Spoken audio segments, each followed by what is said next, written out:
Vivimos precipitadamente los acontecimientos relacionados con los escándalos de corrupción y se ha instalado la ansiedad de estar pensando en lo que va a ocurrir sin detenernos en lo que ya está ocurriendo.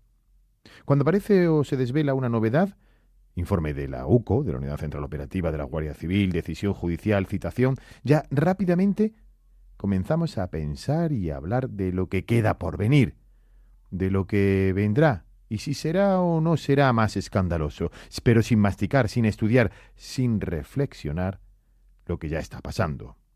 Ha ocurrido esta semana con el último informe de la UCO, el de los sobres con chistorras, los billetes de 500 euros según el argot de la trama corrupta. Se habla precipitadamente de financiación irregular o de no financiación irregular, sin esperar a lo que interprete un juez del Tribunal Supremo. Jueces y fiscales reaccionaban desde el gobierno y la oposición por los informes que puedan venir sin reparar en lo que tenemos de momento. El jefe del PSOE, el que lleva las riendas y llevaba las riendas del partido como número 2 de Sánchez, está en la cárcel. Y no por unos sobres llenos de chistorras, sino por varios delitos graves relacionados con la corrupción, por las supuestas mordidas y comisiones a cambio de adjudicaciones de obra pública, por ser al mismo tiempo secretario de organización del PSOE y constructor, socio de una empresa constructora en Navarra que se llevaba los contratos públicos. Tenemos al fiscal general del Estado sentado en el banquillo por uno de los mayores delitos cometidos por un fiscal en el ejercicio de sus funciones, la revelación de secretos. Tenemos a la mujer del presidente del gobierno a punto de la apertura de juicio oral por los delitos de tráfico de influencias, apropiación indebida, malversación o corrupción en los negocios. Y tenemos al hermano del presidente del gobierno procesado y a las puertas también de juicio oral, con la actuación de la magistrada de Badajoz respaldada por la Audiencia Provincial.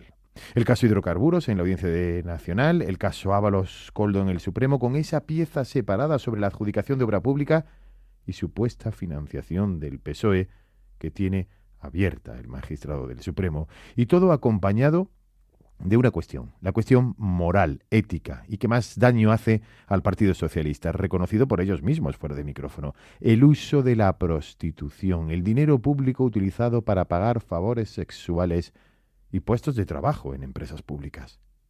En esto, precisamente en esto, nos vamos a detener en este capítulo de Atando Cabos. Esto es Atando Cabos, el podcast de política de Onda Cero. El resumen de lo más relevante de la semana y lo que nadie te ha contado.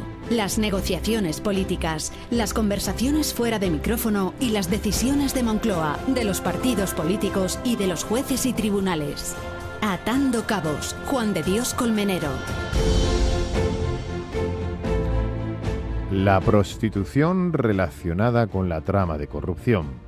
Porque es necesario recordar y recapitular, con independencia de los casos que vayan saliendo y que afecten a otros cargos o otros ministros o exministros, el uso habitual de prostitutas, algunas de ellas durante espacios prolongados de tiempo, habitual en la figura de José Luis Ábalos.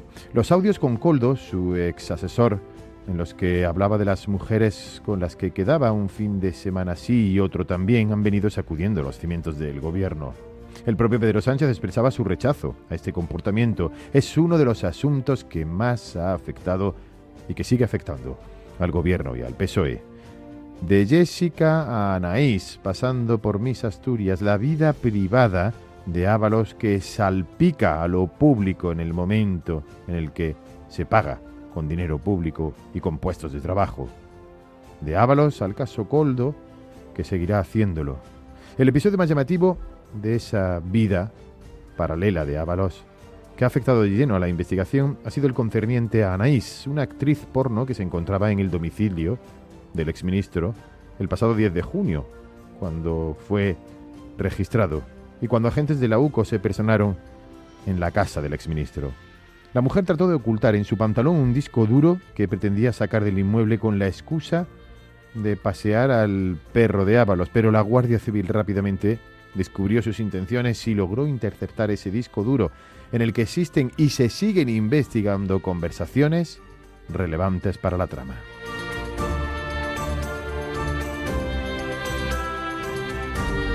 De Anaís a Jessica. Jessica fue el primer nombre vinculado a Ábalos y la primera mujer que saltó a los focos por su importancia en el caso. Jessica acompañaba al exministro socialista en numerosos viajes oficiales y posteriormente fue contratada en 2 empresas públicas, Ineco y Transactec, que dependían directamente del Ministerio de Transportes. Ábalos mantuvo una relación particular con Jessica en 2018 y residió durante 2 años y medio en un piso ubicado en la Plaza de España, aunque ella misma declaró en el Supremo que no supo quién se lo pagaba. Se lo pagaban 2.700 euros mensuales de alquiler, la trama para pagar dicha vivienda.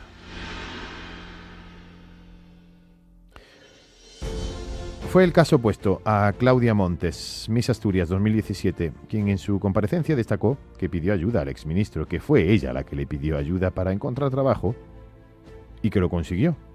Lo consiguió gracias a la mediación de Coldo. En esta ocasión fue en Logirrail, empresa pública filial de Renfe. ¿Y quién es Claudia Montes y qué relación tenía con Ábalos? Claudia Montes aseguró que solo era amiga de Ábalos y negó una relación sentimental con el ex ministro. No obstante, la UCO señala e identifica indicios irregulares en su contratación en esa empresa pública, donde permaneció desde diciembre de 2019 hasta febrero de 2022. La investigación señala que Ábalos le consiguió el empleo ese mes de diciembre, apenas un mes después de finalizar su relación con la anterior, con Jessica. Y a esto se le suman 3 pagos de alrededor de 1.300 euros que Montes habría recibido los meses previos a obtener dicho trabajo. La Guardia Civil sostiene que eran bizum de Coldo a Montes con el concepto de un amigo, y dichos pagos se solaparon con otros 2 realizados a Jessica con el mismo importe y en fechas similares. En sus redes sociales, Claudia Montes presumía de su relación con Ábalos, con el que publicaba varias imágenes. Con el ministro de Fomento, una persona, decía, extraordinaria, y mis amigos.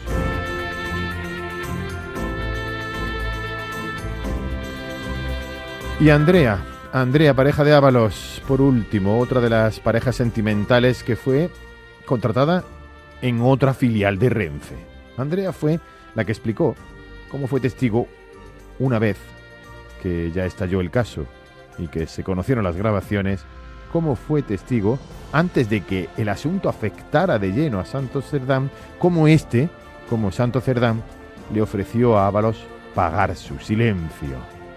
La joven enumeró las propuestas que en ese momento le hizo Santos Cerdán a José Luis Ábalos para que cerrara la boca, asumir el coste de su defensa, 3 contratos en empresas y consultoras vinculadas a Pepe Blanco, una columna en la prensa diaria y una presencia en tertulias. Pocas semanas después, también Santos Cerdán fue imputado y tras comparecer ante el juez se ordenó su ingreso en prisión. Y este es el resumen, la fotografía sonora de la intensa semana política relacionada con la corrupción. Yo, lo que me consta por el tiempo que estuve con Coldo, él traía mucho chistorros de Navarra, es verdad, pero no solamente él, sino que se la pedía a muchos amigos, algunos también guardias civiles. Dinero que proviene de mordidas y de comisiones y que iban a parar a prostitutas, a queridas, a viajes, a joyas, a todo tipo de golferías o a pagar la pensión alimenticia de un hijo del ministro. En definitiva, tenían un sistema perfectamente establecido y diseñado de cobros mediante, sinceramente, un lenguaje bastante gangsteril en el que se denominan chistorras, soles o lechugas a los billetes de 500, de 200 o de 100. Y un partido que proporcionaba esos sobres porque salían de ahí. Pagar en dinero metálico, en efectivo, no es ilegal ni es irregular. Y no se hace solamente en los distintos partidos políticos. Y esto es una práctica habitual que se hace, como digo, en empresas, en instituciones y que evidentemente siempre tienen registro contable. Le resultará muy difícil pero está obligado a decir la verdad. Está obligado a decir la verdad. Y segunda, señoría, ¿sabe una cosa? Usted es el máximo responsable de todo. Usted está tan pringado como ellos.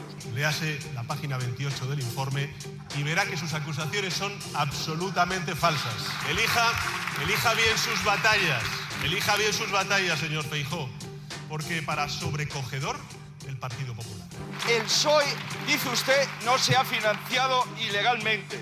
El informe de la UCO acredita su jerga. Soles, lechugas, folios, chistorras, es muy elocuente.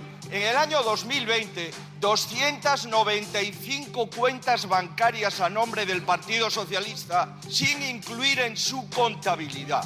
Más de 300.000 euros en saldos. Y todo, acaba de decir usted, es una inventada. No, señor Sánchez, es su biografía. Miren, nosotros hemos subido en estos 7 años, hemos aumentado en un 45% la inversión en sanidad pública. Un 45%. Ustedes lo que hacen es derivar la sanidad pública a la sanidad privada, y lo que ocurre en Andalucía es que hay mujeres sin pruebas diagnósticas y sin tratamientos oncológicos. Tú siempre igual. No, para mañana. No, para pasado. A ver si se le olvida. Pero es que estas son cosas que mandan nuestro jefe, ¿vale? Y no lo quieres entender. Es decir, no, voy a ver si ahorro, pero que no es nuestro. Y no lo quieres entender. La próxima semana, cita en el Tribunal Supremo, de nuevo ante el juez, el exministro y exsecretario de Organización del PSOE, José Luis Ábalos, y su asesor, Koldo García. Citaciones y nuevos informes y diligencias que conoceremos. De todo ello seguiremos hablando en el próximo capítulo de Atando Cabos. Esto es Atando Cabos, el podcast de información y análisis político que te resume y te cuenta lo que hay detrás de las decisiones más importantes, con Juan de Colmenero.